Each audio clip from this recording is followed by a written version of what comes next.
Good evening, 6th grade. Please open your pupil's book at page number 84, Unit 8. The title of this unit, Two Heroes. I want to read the first paragraph, then explain it. راح أقرأ الفقرة الأولى وأوضح لكم إياها. Already إحنا ماخذين المعاني بالحصة السابقة. How peace came to the people of the Great Lakes. Long ago, 5 tribes lived on the east of the Great Lakes of North America. 4 years they had been at war. Within the tribes, villages fought against villages. Families argued and there were fights in their homes. There was no peace and no one was safe. يحكي لك كيف جاء السلام. peace، السلام اللي هو زي ما حكينا بالمعاني عكس الحرب، أن يعيش الناس بسلام من غير قتال، من غير حروب بين الناس. كيف جاء السلام إلى الناس في هاي البحيرات العظيمة أو المنطقة اللي فيها البحيرات العظيمة كانوا بيعيشوا هدول الشعوب فيها. بيحكي لك قبل العديد من السنوات أو قبل زمن كان يعيش 5 من القبائل أو العشائر كانوا يعيشوا في هاي المنطقة اللي بتكون شرق شمال أمريكا. سوري. أوكي. وكانوا يعيشوا للأسف بحروب بين القرى بين بعض، يعني كانوا بيتحاربوا بين بعض. كانت العائلات غير متفقة ومختلفة بين بعض، تتجادل مع بعض على كل شيء وتتقاتل، وما كان في أمان ولا سلام عندهم في حياتهم. Let's go to the next paragraph. I want to read it, then explain it.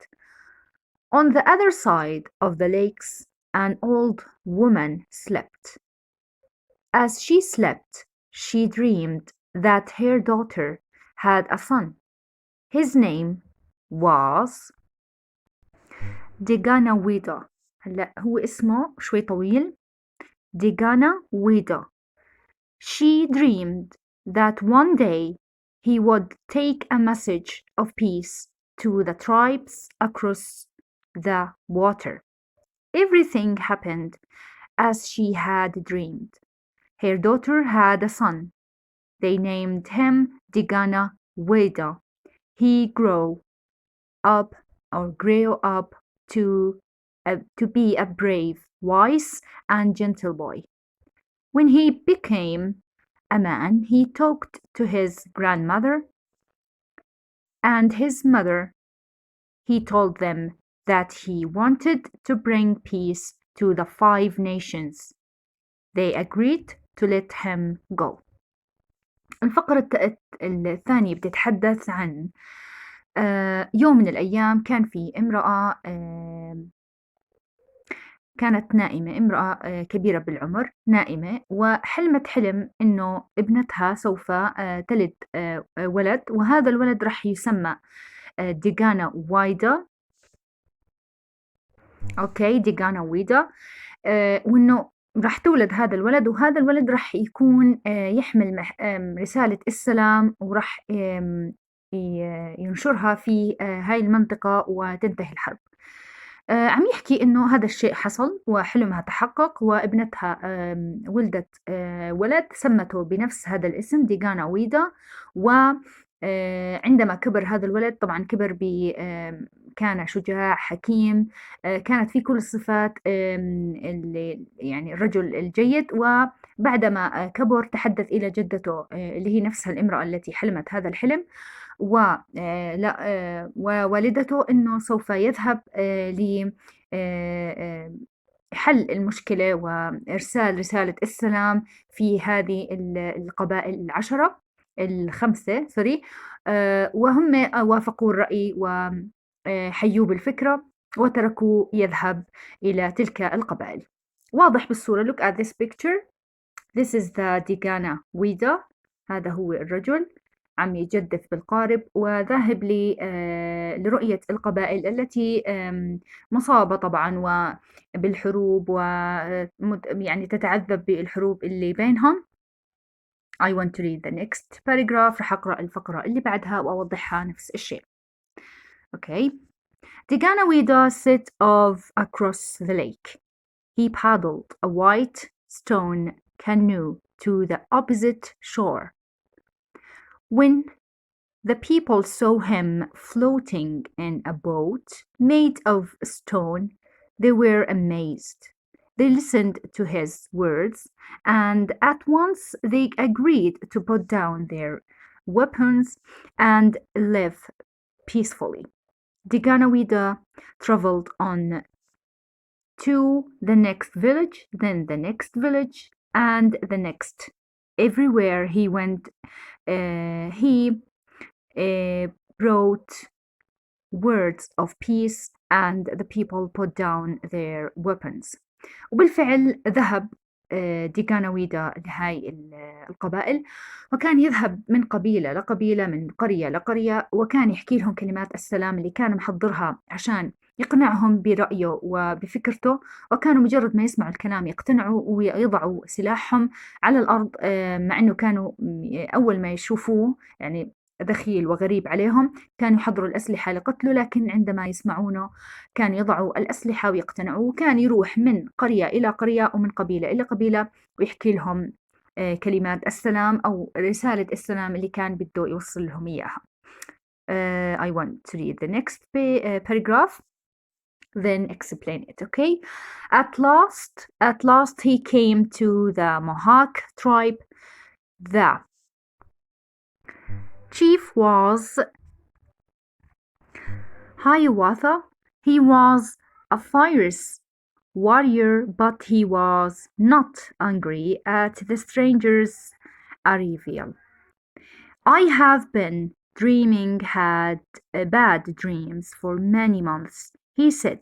I cannot sleep at night, but I do not know why. Hiawatha called his people together, and Diganawida spoke to them. You must lie down your weapons, he told them. People should not kill each other. If we don't keep our bows and arrows and our axes, said one warrior, our neighbors will kill us. They have already put their weapons aside, said Diganawida. They are at peace. Then we will do the same, said Hiawatha. عم يحكي هون إنه راح على هاي القبيلة وشاف الزعيم الذي يسمى هايواثا، حكى لهم هو عبارة عن مقاتل، وكان يتكلم عن حلمه منذ عدة شهور، إنه حلم مخيف جدا وما بيستطيع النوم بسببه.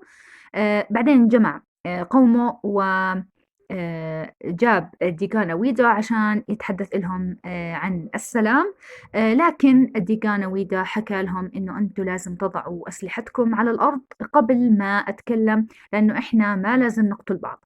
هلأ في واحد من المقاتلين أو الجنود حكى لهم إحنا ما نستطيع إذا وضعنا الأسلحة سوف نقتل الآن، لأنه بأي لحظة ممكن واحد من القبيلة اللي جنبنا يهجم علينا ويقتلنا.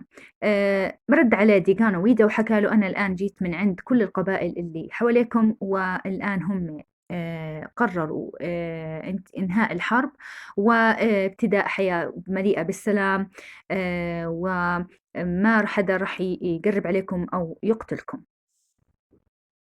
Let's move to the next page.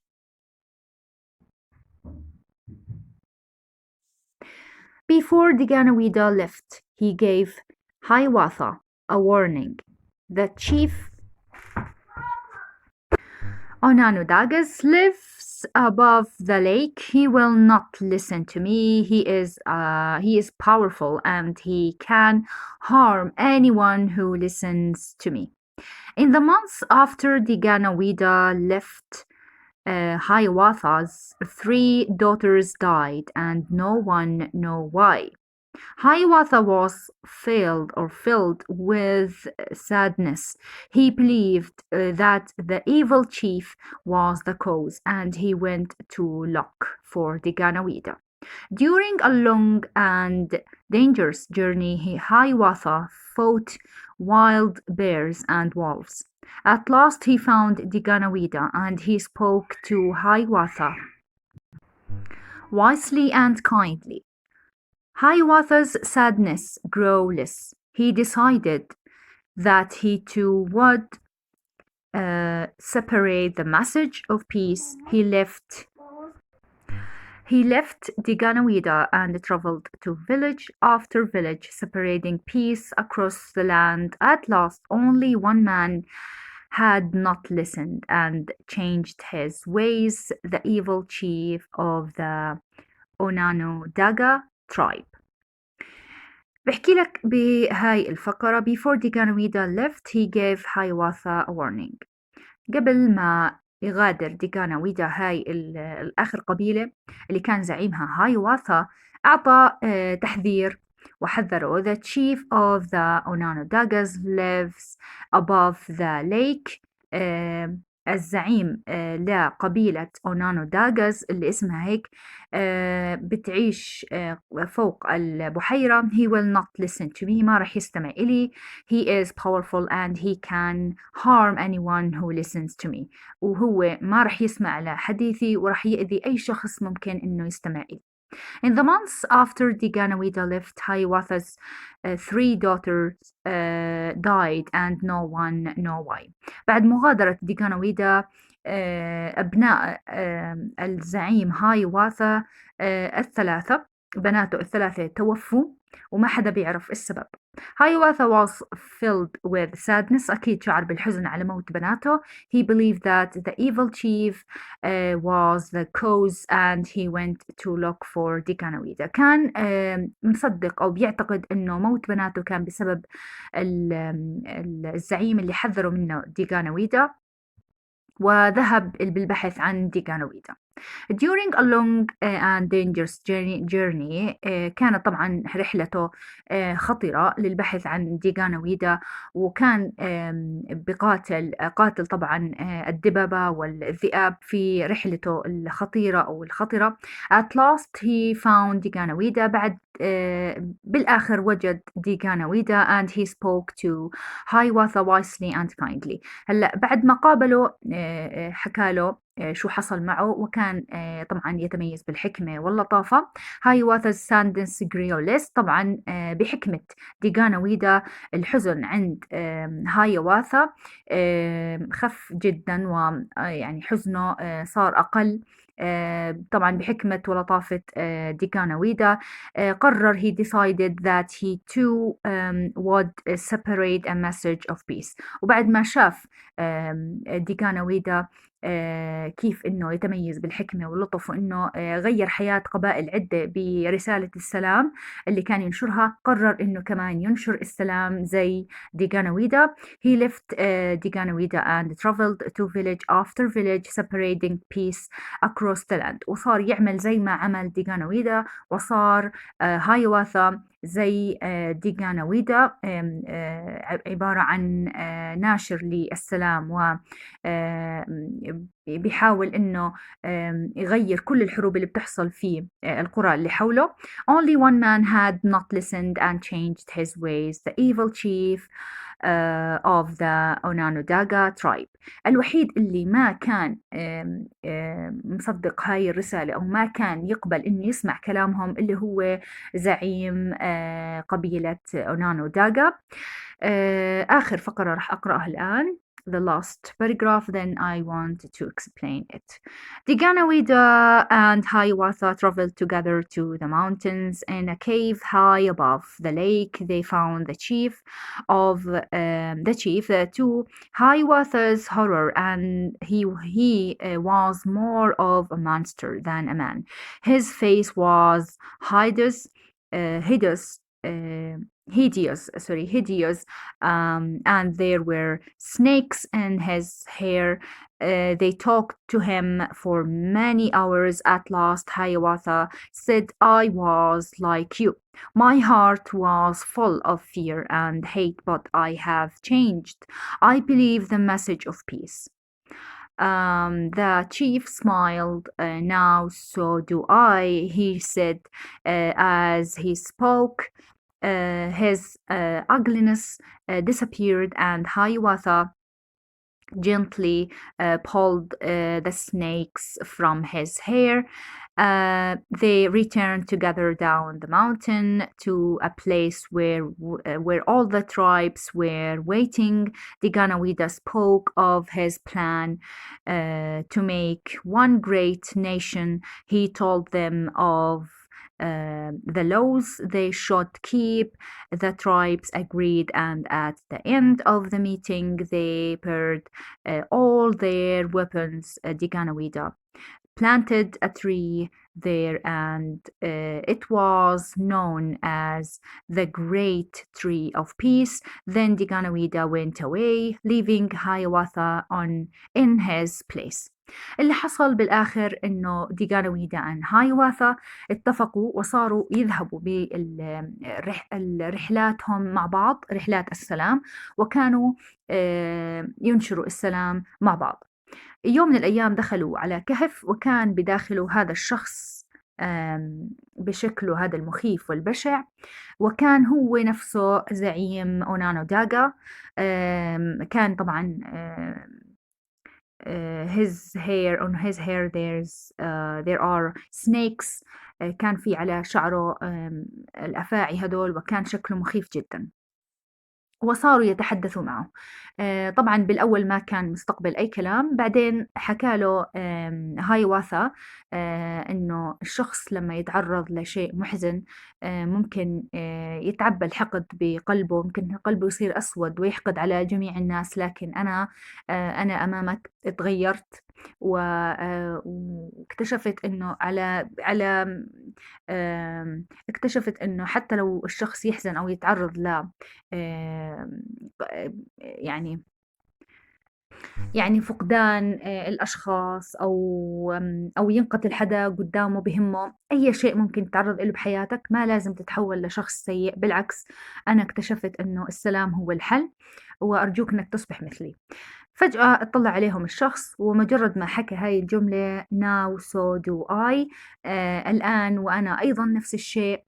بعد ما حكى هاي الجملة فجأة البشاعة صارت تختفي شوي شوي، وساعده هايواثا بإزالة الأفاعي من رأسه، وتغيرت كل ملامحه مجرد ما أنه قلبه اختفى منه الحقد أو الحزن. صار شخص آخر زيهم، واقتنع بالفكرة. بعد هيك جمع ديغانويدا جميع القبائل، وتحدث معهم آخر حديث إنه خلاص لازم تكونوا كلكم إيد واحدة. وصار يزرع الأشجار اللي كانت بترمز للسلام، وودعهم وذهب. طبعا هايواثا in his place، كمان رجع هايواثا لمكانه ولا قبيلته. وانتهت القصة إنه انتهت الحروب بجميع القبائل وجميع القرى بهاي المنطقة. Now I want to find the types of speech from this page number 84. You know the types of speech: noun, verb, adjective, adverb, preposition and pronoun. Okay, دول الاختصارات انتوا بتعرفوهم. Find them and thank you. Good morning. Okay, open page number 86 and pupils book, exercise number 3, just 3. Okay,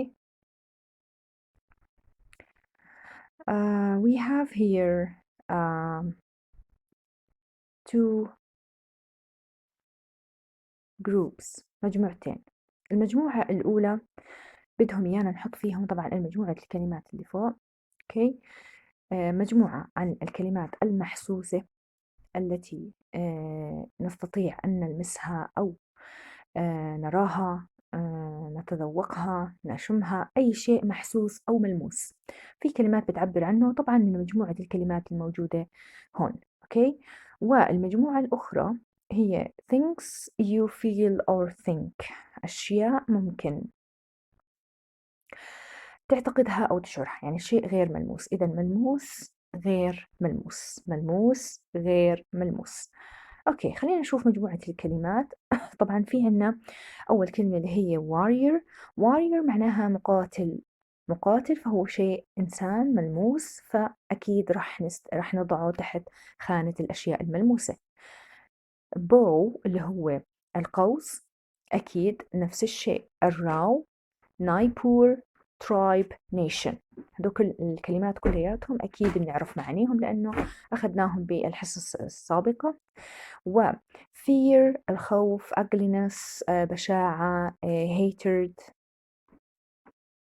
grief اللي هي معناها اشتياق أو الفقد، الشخص اللي بيفقد إنسان عزيز عليه يتوفى يعني، فهذا الشعور اسمه grief، شعور الفقد. شعور بيختلف عن شعور الحزن، يعني هو أكثر من شعور الحزن بمراحل، أكيد هو شعور سيء جدا فيسمى grief. وهذا أكيد شيء غير ملموس، لكن هو شعور بيشعر فيه الشخص بيفكر فيه جواته، يعني ما بنقدر إحنا نلمسه. sadness حزن، peace سلام. okay, now please open your workbook at page number 72. okay, بالنسبة لإكسرسايز number 1 هو we have mistakes in the spelling of these words. في كلمات فيهم spelling خاطئ. شو يعني spelling؟ يعني كتابة الكلمة، تهجئة الكلمة، الحروف في الكلمة مخربطة، ناقصة، فيها شيء غلط، فهم مطلوب منكم تصلحوا الأخطاء. تمام، لكن أنا الأهم صراحة راح أحذف هذا السؤال وراح أركز على هذا السؤال، كونه إحنا اعتمدنا ناخذ الأشياء الأهم. أوكي، فهذا السؤال هو عبارة عن find the correct definition of the underlined words in the box below, write the numbers. هذا السؤال كثير مهم، كثير حلو. كيف شكله؟ لما أنا كنت دائما أحكي لكم إن الكلمات بيتغير معناهم لما يكونوا verb أو noun أو adjective، يعني ممكن الكلمة نفسها تكون verb معناها مختلف تماما لما تكون noun، لما تكون adjective. أوكي، طبعا verb اللي هو فعل، noun اسم، وadjective صفة، أكيد أنتوا عارفين. تمام، خلينا نشوف number 1 ونوضح لكم كيف مبدأ السؤال. number 1 the children were longing for the holidays to start. الأطفال ينتظرون العطلة الصيفية لتبدأ. هون إجت كلمة longing، إجت verb. شو خلاني أعرف إنها verb؟ سبقها were وأنضاف إلها ing، فأكيد أكيد أكيد ما راح تكون noun. الناون ما بينضاف إله ing ولا بيكون بهذا الشكل. الناون ممكن يسبقه an، ذا، أو ما يكون معاه شيء، وأكيد من سياق الجملة واضح إنه هي verb. خلينا نشوف بالبوكس تحت وين كلمة long verb. هيها number 3. okay, number 3 long verb معناها to want something very much، أن تريد شيئا يعني بشدة، إنك أنت عم تنتظر إشي أو بدك شيء بشدة، فالمعنى أكيد مناسب. إذا number أو A أكيد رح نحط عندها 3. 2 we watched a very long film. هون أنا لما إجيت طلعت على هاي الكلمة كانت قبل الاسم وهي صفة adjective. في عندي long adjective، في عندي هيها اللي هي for adjective معناها lasting some time not short، وقت طويل ليس قصير. خلينا نشوف إحنا هون معناها نفس الشيء. yes we watched a very long film، شاهدنا فيلما طويل. إذا 4، إذا 3 this is 3 and this is 4. number C or C the elephant picked up the log with its trunk. خلينا نمشي شوي شوي. شو معنى الإلفنت؟ أكيد اللي هو الفيل. picked up التقط the log اللي هو لوح الخشب اللي بيكون بهذا الشكل، بيكون قطعة من الشجرة، تمام. with بواسطة its، هون إجت ضمير ملكية its trunk، شيء يملكه الفيل. إيش إشي هون بيملكه الفيل عنا بالمعاني؟ طبعا على طول أنا في إشي قبل ضمير ملكية معناته أنا بملك شيء، والشيء هو noun، اسم الشيء هو noun. فأنا بدي أطلع على كلمة trunk noun. أنا في عندي trunk ثنتين noun، معناته صار في شوية خربطة. طيب الإشي بخص مين؟ بخص اللوج، الإشي بخص الخشبة نفسها ولا بخص الإلفنت؟ أكيد الإلفنت.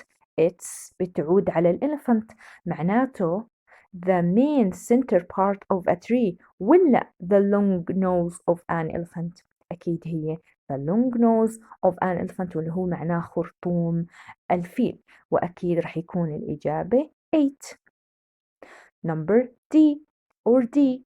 The man sat down under the tree and rested his back against its trunk. هون إجت الكلمة إنه الرجل جلس تحت الشجرة و ركّ ظهره أو رجّع ظهره على شو؟ it's what؟ هون it's بتعود على مين؟ على الشجرة مش على الشخص، وهي إيش؟ معناها المركز أو جزء الوسط بالشجرة، فأكيد رح يكون هون 7. E. Aztecs were a race of people who lived in South America. شو معنى كلمة a race هون؟ شو إجت؟ بما إنه سبقها A فأكيد راح تكون noun. في عندي هون race إجت verb noun، معناته أنا بدي أطلع على الnoun على طول، ما راح أطلع على الverb ولا راح أتخربط. على طول أنا بدي أشوف المعنى a group of people who are the same، مجموعة من الناس بيكونوا نفس الشيء، في متشابهين بنفس الشيء. Number أو F. The cars raced round the track.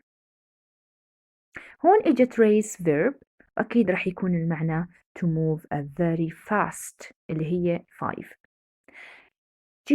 A black fly landed on the cake. هون إجت fly noun a black fly، إجت الصفة قبل وإجا الاسم بعدها a black fly. a black fly ما إن في عندي صفة هون وإجت الكلمة بعدها فهي noun. شو معنى هون fly؟ معناها a small insect with wings، حشرة صغيرة مع جناحات، وهي معناها ذبابة. ذبابة إذا fly لما تكون noun معناها ذبابة، مش دايما fly معناها يطير وبس. ماشي يا سادس؟ لازم إحنا نعرف هذا الشيء، نعرف إن الكلمة ممكن تحمل أكثر من معنى لما تكون بنوع مختلف من أقسام الكلام. عشان هيك أنا بركز على أقسام الكلام كثير. أي جملة أنا بشوفها بدي أحاول أفندها، أشوف وين الفيرب، وين النون، وين الادجكتيف، وين البريبوزيشن، وين البروناونز، هيك بدي أنا أفندها وأشوف الأنواع، بيسهلوا علي إني أعرف المعنى. شفتوا كيف أنا لما عرفت إنه verb أو noun أنا هيك أنا ميزت المعنى أكثر، وهيك أنا بفهم الإنجليزي أكثر، وهيك أنا بقدر أحكي إنجليزي أحسن. أوكي، إذا هي عبارة عن to H. The birds are flying south for the winter. بينة واضحة طبعا flying إجي معها ing فهي على الأغلب verb، مع إنه مرات بيكون في عنا adjective مع ing، بس هون في سبقها are اللي هو فعل مساعد، وفعل مساعد بيجي بعده فعل أكيد. فهون flying معناها يطير، واللي هي one to move above the ground using wings الحركة فوق الأرض، يعني ما بتكون أنت بتلامس الأرض وبتستخدم أكيد الأجنحة، وهي معناها يطير. أوكي.